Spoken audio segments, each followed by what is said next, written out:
Welcome to Green Slate & Company. My name is Larry Borowski, also known as Mr. Measurement. Today, we're going to be talking about ring gauges. We're going to talk about what they are and why we use them. We're also going to discuss what different types of ring gauges there are and why it's important to calibrate them. We're going to get into the cleanliness of our gauges, and then finally we'll get into how to actually use them. All this can be found in ASME documents, the ASME B1.2 for all of the inch series or English threads, and ASME B1.16 for the metric series stuff.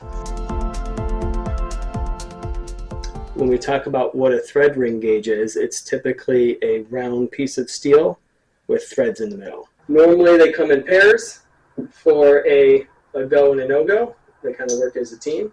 But why do we actually use these things? I want to just jump right into the ASME standard that talks about purpose and use. The Go ring inspects the maximum material Go functional limit of product external thread. And its purpose is to ensure interchangeability assembly of maximum material mating parts. Basically, it means that the Go ring is used to make sure the product's not oversized. On the no-go side of things, the opposite, the ASME document states the not go or low thread ring gauge inspects the not go or low functional diameter limit of the product external thread. Essentially, that means that the no-go ring makes sure that it's not undersized. Summary, the go makes sure that the bolt's not oversized, the no-go makes sure it's not undersized. Fun fact, the no-go ring is an easy tell. It's got a groove around the OD of the no-go ring. So when you're just laying on the bench or you can't quite read the numbers on there, the no-go has the groove on it. There's different classes of fit, and there's different pitch diameters. There's pre-plate and post-plate. We'll kind of keep this simple. We'll just go with the standard stuff. On the inch side of things, a 2A we're going to call the pre-plate, the 3A we're going to call the post-plate. And then the metric side of things, we'll use the 6 little g as the pre-plate and the 6 little h as the after-plate.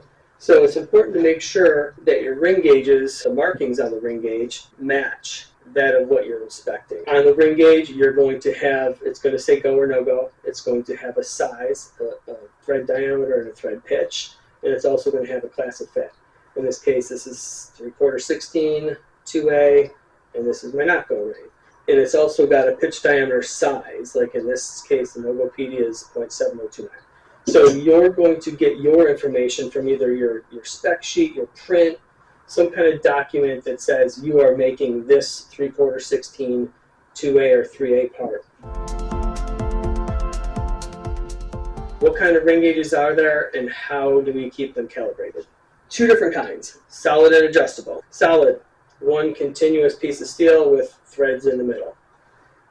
Adjustable, again, one solid piece of steel, only this time it's got a split in it and a couple flex holes in it so that you can it can flex bigger or smaller, and then to make it flex, you have some hardware that goes through this way that actually allows us to push the ring open or closed. What you use is actually your personal preference. Nothing says that you have to use this kind or that kind. Pros and cons. If the solid ring gets worn out, you're out of luck. Basically, you have to just throw it out and get a new one.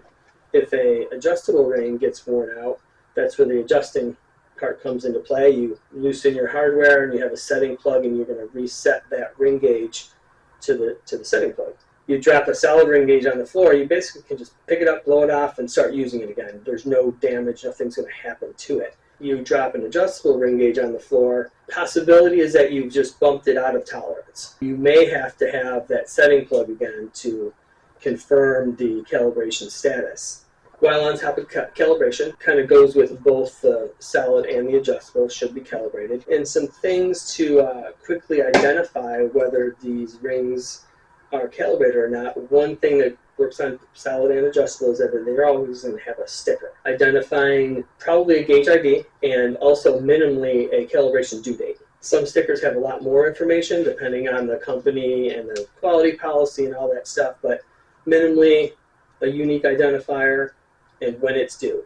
So as long as that due date is sometime in the future, that tells us that we can use that. One thing in particular about an adjustable ring would be to make sure that it actually has the sealing wax covering the adjusting hardware. This one does not, this one does.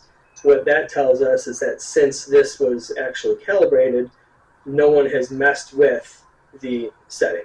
It's always good to have the setting plugs. We kind of mentioned that before. Either a setting plug or a check plug. Just good practice to have those with you in case something does happen. Your Go and NoGo gauges, they work as a team. The Go must go and the NoGo must not go. It doesn't matter if you're using the side with all the words on it to face the bolt, or you're using the back side. You actually should be using both sides to keep even wear. It doesn't matter whether you engage your product with your gauge and turn the gauge or turn the screw. You get the same results, just sometimes it's easier to do one or the other. We want to talk about what ASME says about the rules of engagement, really. The product thread must freely enter the Go thread ring the entire length of the threaded portion. What that means is that we have to engage our ring, and it's got to freely enter. So you can see it's freely entering. I wanted to just discuss that freely thing for a minute, because there's people out there that they kind of try to qualify that or quantify it, saying, oh, freely means you can only, if you have 2 fingers on it or 3 fingers on it, that qualifies as freely. And the standards really don't say anything about freely, and it's very subjective. Sometimes what people even try to do is put a torque value to it. They'll use a torque wrench and they'll torque it in there. That's a whole other topic, and we actually have some videos and some articles about thread ring, using a torque wrench to take care of dents, dings, uneven plating, things like that happen in standard handling of bolts. But with the freely thing, my suggestion, if you think that you might be forcing it, go to a different method. A tri-roll gauge is a really good method, because it'll actually give you the actual size of the bolt, and you won't have to guess anymore whether that's a freely spinning ring or not. The next part, once you have a Go ring that goes the entire length freely, you want to qualify the opposite extreme of your product thread using the NoGo ring. Back to the ASME document, it says the not go or low functional diameter is acceptable when the not go or low thread ring gauge applied to the product external thread does not pass over the thread more than 3 complete turns. The gauge should not be forced. We get our NoGo ring gauge, and we engage our thread, and that's now I'm forcing it. So it barely engaged the thread before it stopped. As an opposite example, if you have a different bolt where we've taken off all of the plating basically and made it undersized, once you get it engaged on that first thread, then you can just kind of move it so that your slit is up and down. We're going to go 1, we're going to go 2, we're going to go 3. Wow, that's a bad part. It should not go. So you can stop there. There's no reason to keep going. We've discussed the freely. Opposite side is the forcing.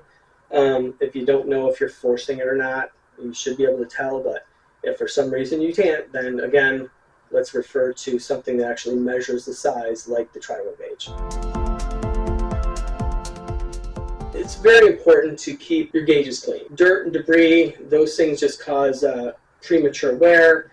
The oils that come with regular manufacturing, they stick on the gauges, and that just causes other dirt and grit to stick to them too, and that causes premature wear. So it's an economic thing, it's a cleanliness thing, it's a functional thing. So it's just really good practice to keep your gauges clean, and the best time to do that is really after you're done using them, because this way you can store them clean, and when you go to grab them, they're already clean. You start using them. What we do is we have basically a sonic cleaner, a water bath, air hose, and some gauge oil. So really, sonic cleaner, the size, come in all different sizes and shapes, but something big enough to handle your gauges. If you like to put all your gauges in there at once, you can do that. You can do 1 gauge at a time. The solution is kind of the thing that does the cleaning. We use an even 50-50 split of a simple green and water solution. Fill that up 3/4 of the way with that mixture. When you turn it on, you can cycle it for preset a time in there for 1 minute, 2 minutes. That's all it really takes to clean the ring gauge. And then it's also nice if you have a heat function. It just kind of warms up the water and kind of that helps with getting the grease and stuff unstuck. So you dip it in there, you hit the cycle for 1 to 2 minutes. Once it comes out, you want to kind of just shake that stuff off, slurry it around in just a clean water bath. You might want to pat it dry a little bit, get your air hose and just kind of blow out the cracks and crevices and things like that. If you do notice that there's still some, that really didn't get it clean, you can go with other methods, such as there's brushes and things like that that you can use to really get in the threads. You don't want to use something that's like a steel brush. It's probably not so good for the threads, but nylon or even brass, those will work. They're softer than the hardened steel. Before you actually put them back in the case, you definitely want to get some light gauge oil back put on there. So just squirt it down with a little bit of oil and then put them back in their respective cases. Hopefully this was informative and you guys learned a lot about how to use a ring gauge, what to do with the Go ring, what to do with the no-go ring. If you have any other questions, make sure to just reach back out to Mr. Measurement. Check out our website. We've got some articles and some videos on the topic. And thank you all for tuning in.